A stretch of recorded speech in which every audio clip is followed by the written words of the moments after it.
तीन समांतर श्रेणियों के n पदों का योगफल क्रमशः S1, S2, S3 है। यदि प्रत्येक श्रेणी के प्रथम पद 1 तथा उनके सर्वांतर क्रमशः 1, 2, 3 हो तो सिद्ध करना है कि प्रथम और तृतीय का जो योग होगा वो आपके दूना होगा द्वितीय श्रेणी के। तो हम क्या करते हैं, तीन श्रेणी मान लेते हैं। इसको S1 मानते हैं और इसको S2 मानते हैं और इसको क्या मानते हैं, S3 मानते हैं। और एक बात याद रखना, इस तरह के अगर आपके बोर्ड एग्जाम में सवाल आ गए तो आपके डायरेक्ट 6 नंबर के आएंगे, क्योंकि बीजगणित में आपका बहुपद वगैरह हट गया है तो उसका प्रॉफिट यही होगा, समांतर श्रेणी आपकी ज़्यादा नंबर की होगी। तो सवाल पे देखते हैं कि S1 बराबर, इसने बोल रखा प्रत्येक श्रेणी का प्रथम पद क्या है, 1 है। क्या है, 1 है। 1 हो गया हमारा। अब बोल रहा है प्रत्येक श्रेणी का सर्वांतर क्या है, क्रमशः 1, 2, 3। अगर इसका सर्वांतर 1 है तो ये क्या हो जाएगा, 2, ये क्या हो जाएगा, 3, ये क्या हो जाएगा, 4, ये क्या हो जाएगा, 5। इसी तरह ये क्या हो जाएगा, 1 के बाद 3, 3 के बाद 5, 5 के बाद 7, 7 के बाद 9। इसमें हम 3 3 बढ़ाएंगे। 1 के बाद क्या हो जाएगा, 4, 4 के बाद क्या हो जाएगा, 7, 7 के बाद हो जाएगा 10, 10 के बाद क्या हो जाएगा, 13। तो इस तरह हमारी क्या हो गई, 3 श्रेणियां हो गई। हम पहली श्रेणी का n पदों का योग देखते हैं।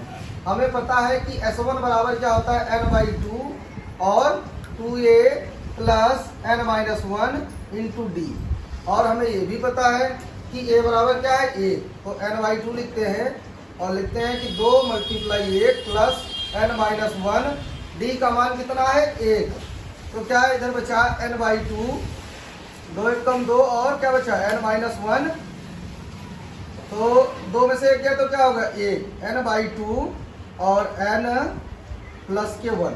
ये हमारा पहली श्रेणी के n पदों का योग आ गया। अब हम देखते हैं दूसरी श्रेणी।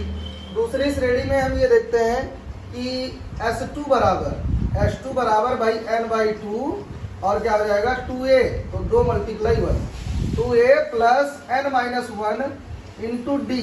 डी का मान कितना है, 2। तो क्या हो जाएगा, n/2, 2 × 1 2 और 2a माइनस के 2, माइनस और प्लस कट गया तो हमारा क्या बचा, n/2 × 2n, 2 2 कट गया, कितना हो गया, n²।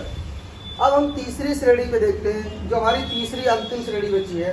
इसका क्या है, S3 बराबर, आपको देखना है n/2 और क्या होता है, 2a, तो 2 × 1 2 plus n-1 into D. D कितना है, 3 है। तो आप लिखिए n/2, 2 × 1 क्या हो गया, 2 प्लस के 3n माइनस के 3। अब यहाँ पर क्या बचा, n/2 और क्या बचा, 2 में से 3 गया, माइनस का 1, 3n माइनस का 1। अब हमें ये सिद्ध करना है, S1 और S3 को जब जोड़ेंगे तो 2S2 आएगा। तो हम देखते हैं S1 और S3 को जब हम जोड़ते हैं तो क्या है, 2S2 आए। तो S1 बराबर क्या है भाई, हमारा n/2 और n+1, यही है ना। और S3 बराबर क्या है, n/2 3n माइनस के 1।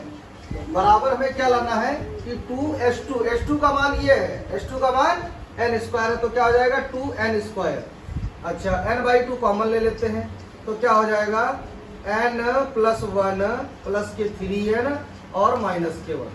तो माइनस और प्लस कट गया, n और 3n कितना हो गया, 4n हो गया। क्या हो गया, 4n हो गया। तो 2 × 1 2, 2 × 2 4, तो ये क्या आ गया, 2n²। अच्छा, हमें क्या लाना था, 2n² ही तो लाना था और हमें क्या मिल गया, 2n²। तो यही हमें प्रूव्ड करना था। आशा करते हैं कि आपके बोर्ड एग्जाम में यही सवाल 6 नंबर का है। लाइक और शेयर करिए।